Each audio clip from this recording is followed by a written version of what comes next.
Bonjour, bonjour, bonjour à tous les abonnés de Sandrine News Fan. Ce que moi je peux vous demander, c'est de liker beaucoup plus. Il faut beaucoup plus liker pour garder la vidéo. Je sais que vous m'appréciez beaucoup. Moi aussi je vous aime. Je vous remercie par rapport à ça. Alors nous allons parler de Honorine par rapport à la sortie médiatique de sa tante maternelle, la petite sœur de sa maman. Elle a balancé des choses, elle a dit des vérités que personne ne pouvait croire. J'étais quand même éveillée quelques jours passés, quand j'avais fait ma petite analyse, quand j'avais réfléchi par rapport à ça, j'avais dit que Honorine a raté l'éducation de base. Elle n'est pas bien éduquée. Et c'est sa maman qui encourage tout ça. C'est sa famille, c'est ses frères et sœurs. Pourquoi j'avais dit ça? Quand Honorine était devant le juge, on l'a demandé sa province, territoire, etc. Elle avait répondu que je ne sais pas. À y habiter. Honorine avait répondu que je ne sais pas parce que la personne qui m'a élevée ne m'a jamais appris cela. Alors voilà, aujourd'hui, la personne qui a élevé Honorine a fait une sortie médiatique. Pourquoi elle a fait cette sortie médiatique? Parce que son nom est inclus dans ses dossiers. Elle a trouvé cela un dossier rempli de honte et de bêtises. Donc elle ne pouvait pas laisser son nom soit cité dans cette affaire. C'est pourquoi elle s'est dit non, je dois sortir afin d'expliquer. Elle a été reçue par notre confrère depuis l'Europe. Elle a donné des exclusivités, elle a donné des réponses. Donc, elle nous a ouvert les yeux, cette tante maternelle d'Honorine. Honorine, c'est une voleuse, s'il faut très bien le dire ainsi. Honorine, c'est une voleuse. Honorine, cette tante l'a fait venir en Europe. Elle était toute petite, mais elle a commis beaucoup de fautes, beaucoup de dégâts qu'elle a fait jusqu'à se retrouver dans une chambre d'hôtel avec le cercueil, etc. Famille Oyo Zomona Oyo, Bakabwana Bapanzana. La maman d'Honorine a accepté que elle avec sa sœur se divise. Elle soutient sa fille dans de mauvaises pratiques. Quelle est cette maman qui peut soutenir sa fille dans de mauvaises pratiques? Par ici, vous allez comprendre qu'il y a un Dieu dans le ciel. Parce que Honorine a son Dieu. Moi aussi, tel que je suis là, j'ai mon Dieu que je prie nuit et jour. Les dieux de la Bible que j'invoque. Même si ça traîne aujourd'hui, ça traînait aujourd'hui, demain ou après-demain, les dieux là va me répondre. Mais Honorine a son Dieu, les dieux de tic-tac, de tic-tac. Quand elle demande directement, elle reçoit. Banzambe yabikeko. Bape sarabango mbalamoko. Banzambe yabikeko. Ça a ça mettait manabango mbalamoko. Là, c'était avec Honorine. Donc, cette tante a connu de sérieux problèmes avec Honorine. Vous allez comprendre qu'il y a beaucoup de gens dans la vie. Vous allez juger la personne.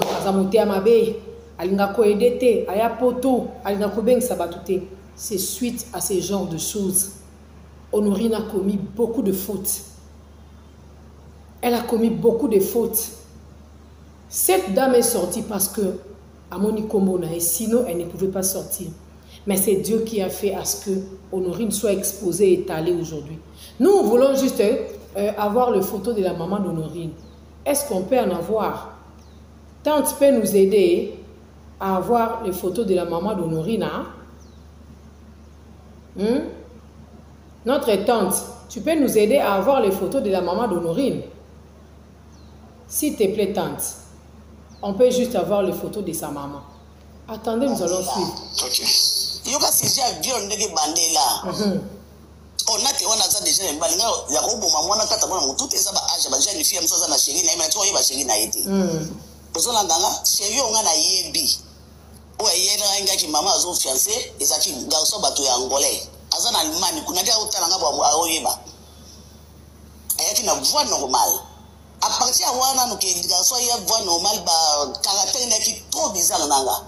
Mais wana yako comprendre déjà ba maman ne ba olo banike yo na moni obosa na biso ya yo zo kanga place ozal ko sala semblate kambo oyo abimaka na mobali o babalo la violence on a tali déjà fiancé na garçon ya angolais na lettre na maboko yaki pananga ici qu'est-ce qui s'est passé nga na tendeki sasa ozolandana na tendeki sasa na mobali c'est première fois okenda ina mobali na sasa ta una kiri sasa ngala za jute yana ya liboso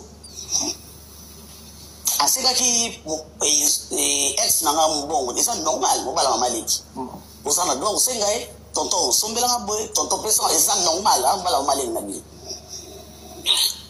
kama sengi mbongo ngaza kite ipakalo bakine kaya osana flat kama sengi papa leki to papa le mobala ya mama leki abine aya kozwa na hotel ipare mobile yanga ke kosenga mbongo et pas papa leki na lokie matango Voilà grande sœur na yo. Il y a honorine na liboso. Il y a honorine Porsche liboso. Bana on peut zo ba yebi histoire. Ba akesi ka mobali ne mobala mama leki na bango. Donc Honorine, sa maman, ses frères et sœurs ont commencé les dégâts. Elle avait quel âge, Honorine? Parce que, dans la publication, on nous dira que Honorine, à Kinshasa, 5 jours après, on a retrouvé à ça la braquage. Moi, j'avais dit que je ne suis pas convaincue de ça. Même moi, là, je n'ai jamais été en Europe. Naïka à France, Lelo, Naïka maman a Bouki Bank. Donc, normalement, il a fallu. Donc, dans un moto, les gens avant d'aller na Kota na Bimaka. Honorine avant d'aller à Kinshasa. À Kendara Zongaka.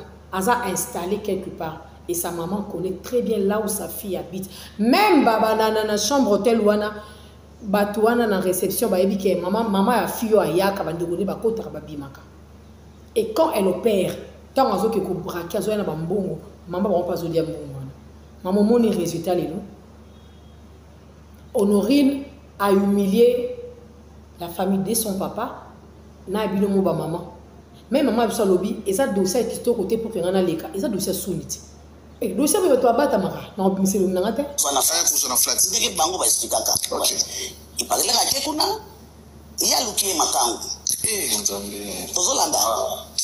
Na ko détailler via ex nangati wana makangu na ingana ile makangu oyo basaka nangai. Alukie makangu.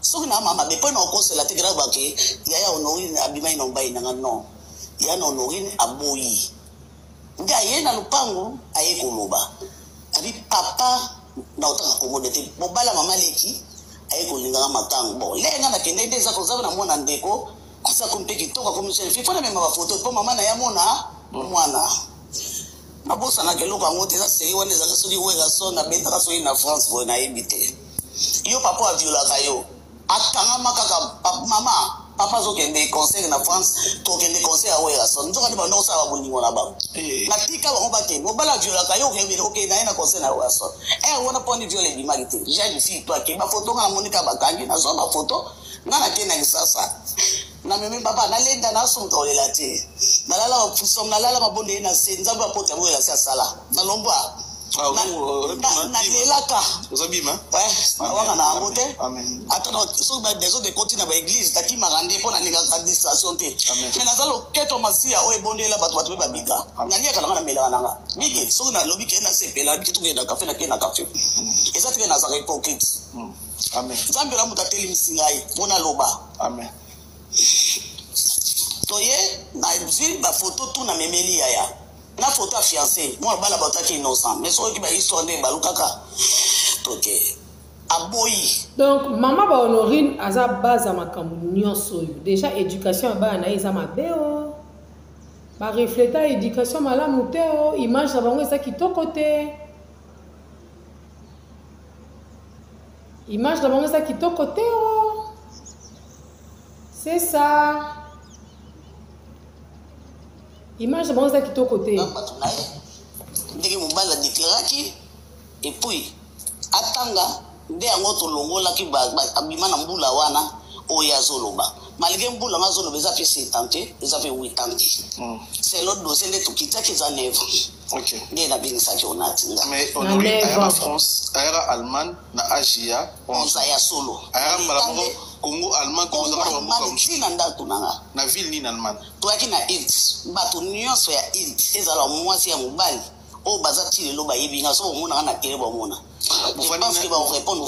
bovandi na ye ndako moko na Ilt ndako moko mwana moke bayebi moto azwaki ya ye apesinga ye na ndako na Ilt Hermiline na 7 ans yo moto otangisi ouais agi mokanda travers yo kapana ke na omwa likolo poso to bito kota makambo wana famille kobeba ndenge to ozali awa na vani na ye bon mwana yake ba comportement mo trop bizarre kaka na ebandeli na âge 11 ans déjà trop bizarre kaka na ebandeli ya na biso place aza na Irlande azolokanga ata on apesa ka rapport ya onati conseil apesa yenga fasa skobe ko yebisa ngo batu te vanda kaka tonto tala ka po moni batu so bazuyo masola ba bakena onde ndira zo biseke onati se comporta batala muta kufia tonto mo akufaka na it ya neza ki pig amina biso ayena ndako kabisa bosana ki soki pakute bonne na ye onati yiba e photo ya mutu akufaki passeport wa mutu akufaki tant tonto nazo déclarer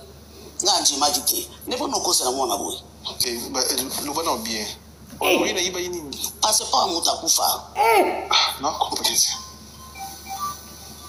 la carte ndako na bino famille est-ce que téléphone aussi on plaît on continue en silencieux pour tout ce maram tout c'est très capital ouais encore on a taïba passeport à cadavre au moins que déjà na bon mwana mais si ça biloko mabe na kati et où tu es maman papa et où tu du côté papa ou côté maman pourquoi on a dit na famille papa ba Honorine ba obima ba oyate ba boaki maman na berceau les akuta maman pourquoi parce que maman ndazo ko encourager les mâles Honorine nande ba braka na ndenge ba doataye pardon ba doataye nandenge ba donc ba déshabiller nyonso wana peut-être ils m'ont pas linga qui ont pour que ba kimisayata pour azana kati makambo wana bobi combien de fois sali ba crime ou apesa nzoto na ye toka on to mona mo grave droit de l'homme ils ko déclarer donc so sala ba crime minene ateka ka sexe batiki ba kimisi asali bo miteki batiki mais oyo nzamba lobi na la na ngai tala nzamba la la katani mbate abimission na poisa on a après non pour tout ya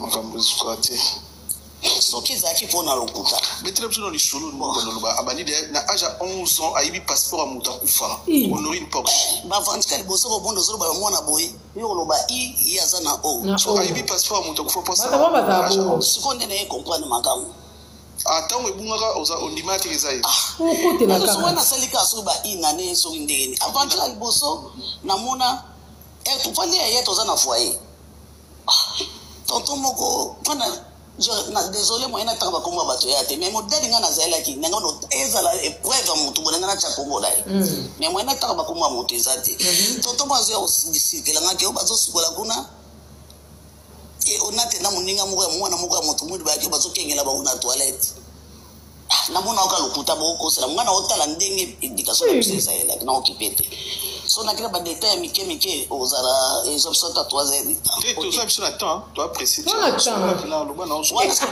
mike ndeo mobali nga bana mona oka black na mama na mona ka Honorine Taraki Honorine Porsche kombo ba kino ba yebeli yango mariage bien on a Honorine Porsche Taraki na âge 11 ans na ndako na yo yo zaki na banani na kasa ndako ozaki kanga na mobali nanga na mwana nga oya liboso na bota na poto mwana yaki azolanda 10 ans ah ouais ok yimto yaya lelo no uti mutaki yaya ngana utai ko bota ok badlo kono so mike ya ba conférence ya mabeo na mona na na tido lubangu susiko te ezana tina sute alors baneko akadenga na monika ake asa mwana na musuba era papa pe ero woni na ati nango onati lelo soki bozo loba onati tikala kozala jamais malheureuse na ndaku nanga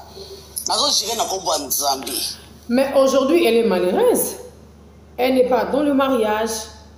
Elle n'est pas du tout stable. D'ailleurs, elle est humiliée publiquement. Ça, c'est une affaire familiale. Qui est maman qui c'est le nom? Qui est maman qui n'a biso oyo. Elle pouvait garder ça. Et biso dans ton lien elle est venue pour soigner son image parce que son nom est inclus dans ses dossiers. Alingi na yango te bo bimisanga parce que yena onalti ba kabwana déjà kala so ba 15 so ba 20 ans passés ba kabwana aibi makamna été numéro de téléphone te ba benga na raté. Elle a été surprise ya komona ka a braqué na Kinshasa. Elle a signé déjà kuna yiba na ba magasin kuna côté la rabato boto la rabambongo ba braka pe na ba banque ba lekiseli ombongo carte ya ki na ngo boye inde yo comme to gena yiba tina passeport à cadavre. Oh, nous sommes en train de faire ah, oui, ça y est, non, ça va aider les soeurs au couteau. Ça n'a problème. Mais maman, moi, je n'ai pas bâti. J'allais influencer la communauté congolaise, n'a pas influenceur. Balobi, mon bali na yo, Viola Honorine Porsche, nanda kunayo, ya onde sala Honorine. Abi Malanda Kunayo, a qui est déprévu ailleurs. On répondre à ces questions. Nassi, c'est mieux au répondre. Non, c'est ça. Balobi, you know, Honorine Porsche. Pendant que nous yiba dans un magasin allemand, you me ça Honorine Porsche, les baïba, kaïba, banda pour moi, abana déjà yiba mineur. C'est la raison pour laquelle ici qu'on continuer Koyiba. Bon, en fait, n'habiter expliquer par rapport à des questions déjà. Bon, si j'ai vraiment bien wana ongana yeli. So que ça qui wana te. Nengena ya olobate. Mambena inyoso. Enge italinga ite. Makamo balobino nazobona miso nzambe. Lokuta et lokuta.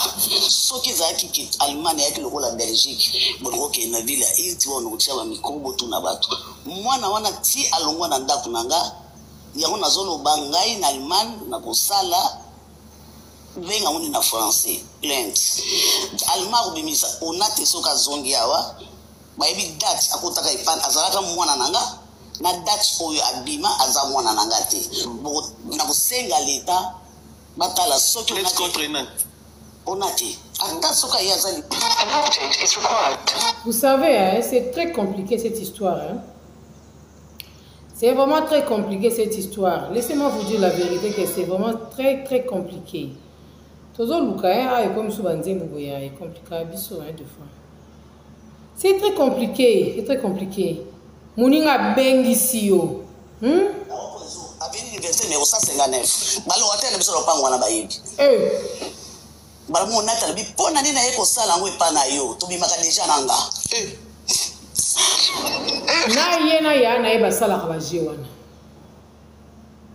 onat na ya na eba sala bajiwana maleka lakela bango alala tolo na se aloba maluba mama leka lakela bango alobela bango maluba mabe kangi bango maleka lela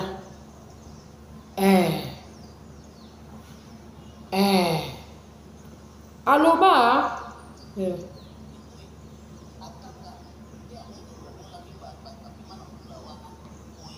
alors la vérité aboyi kosenga pardon yaya mwana osama be mwana mama ba ya ba azma tuko mat mwana zosala mabe yaya aya afuka mata senga molimbisi mama na limité mama wanga boyi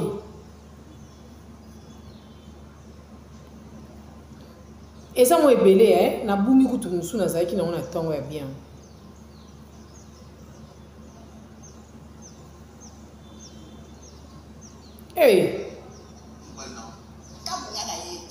c'était déjà 17 ans presque 18 ans na zolo ba ya solo ba oyo bazo kota na internet ba ofinga lo ba zaka ka ba cité donc mon boy no lié déjà ba 12 ans.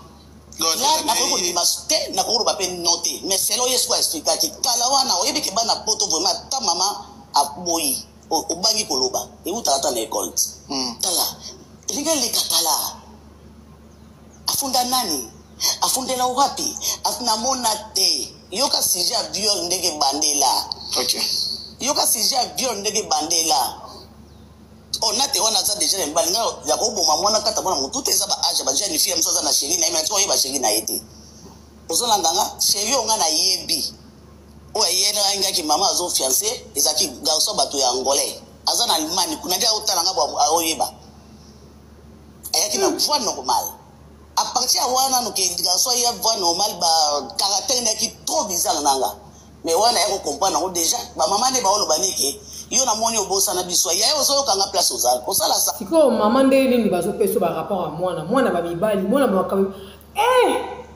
bat ba bengi sa bat na poto ebele ba kuta ina makambo ba bima te po ba loba ata mama leki abima te ya loba soka bimi po kombo ne koti ya si ja sonne maman Honorine, je ne sais pas quand est-ce que tu auras l'occasion de faire ta sortie médiatique afin de défendre ta fille, afin de contredire ta sœur, je ne sais pas. Parce que je sais que tu as la défense, tu vas bien défendre ta fille. Je sais que tu vas très bien défendre ta fille, ça je le sais bien. Mais ta fille est maudite. Ta fille n'est pas bien éduquée, elle n'est pas bien instruite. Sinon, elle ne pouvait pas se comporter ainsi. Sinon, elle ne pouvait pas se comporter de la sorte. Elle est une maman aujourd'hui, elle a des enfants. Sa fille a 20 ans. C'est honteux. C'est honteux, maman. Famille, elle a divisé. Bon, Kenana va parquer, bon, Sambana, maman, leki, sur le dossier à moi, en ayo. Maman, on aura tes photos ici. On va voir tes photos. Place vous en évitez même Honorine Yemora Lobini, tant qui m'a ramené ça. Parce que nga so na ke pas batu, mobile ya mutuana comme kusala nga avance. Carrément, je dois signaler à la personne qui m'a fait venir là où je suis. Faut n'expliquer c'est ah non mon mobile non clair. Tiens, non mon bien té, soit je quitte et je vous laisse librement. Place na OK, ne so kazo continuer ko landanga na fundai. Alors, si on a fondé ce qui est dans lingi, maman a dit que tu as dit bien. À cette émission qui toka lobby, dans ça la preuve mais ça na bato ba kuta ba preuve la mettre au côté ba mba na mwana casino, kutu mba na cousine yo, kutu mba na ndeko na yo. Ba kuta ba ganga te ba bomaka libala ba sala ngo émission te, et ça ba sija soni. Honorine, tu as déshonoré ta famille. Moi, je pensais que ta maman serait peut-être innocente. Je croyais que ta maman, ou elle serait morte. Alors que quand j'apprends que ta maman est vivante et elle te soutient dans de bêtises, on peut nourrir rien modèle. Voilà le résultat. Les dieux des armées, Atindi, armée céleste, landu et bundisu et étalé. Aux opérés na ba singaloketo, tu as de parfums, tu as des cercueils, tu as des bougies. Là, on a aussi une incantation. Voilà maintenant le résultat aujourd'hui. Aujourd'hui, c'est mardi, je vous rassure que procès n'a pas le mardi. Le 28 aujourd'hui, non? Ce va au samedi, ce va aussi c'est dernier. Bah juge, tu comme ma famille. Bon Landa, non si vous avez une émission oui. Bon tu me sois question par rapport à ma cambo balubia. Bon tu n'as Bon tu me sois question par rapport à ma cambo baluba awa. Voilà. En attendant tout cela, procès le 28. Tu royal sous. Manque d'éducation de base, eux autres na maman na papa. Ce qui est éducation est malam, à toi qui n'est congé pas bateau. Tu vas très bien te comporter. Mais ce qui est éducation est mabé, place au kende va signer ça. Abandi qui mouille bikala qui ko iba passeport et bembe. Pour la résultat le long. Bon mon résultat na le lot hein. Voilà. Bon mon résultat.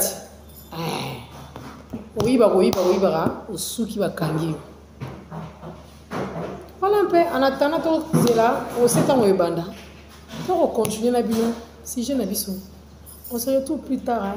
Bisous, bonne journée, portez-vous bien. Au revoir.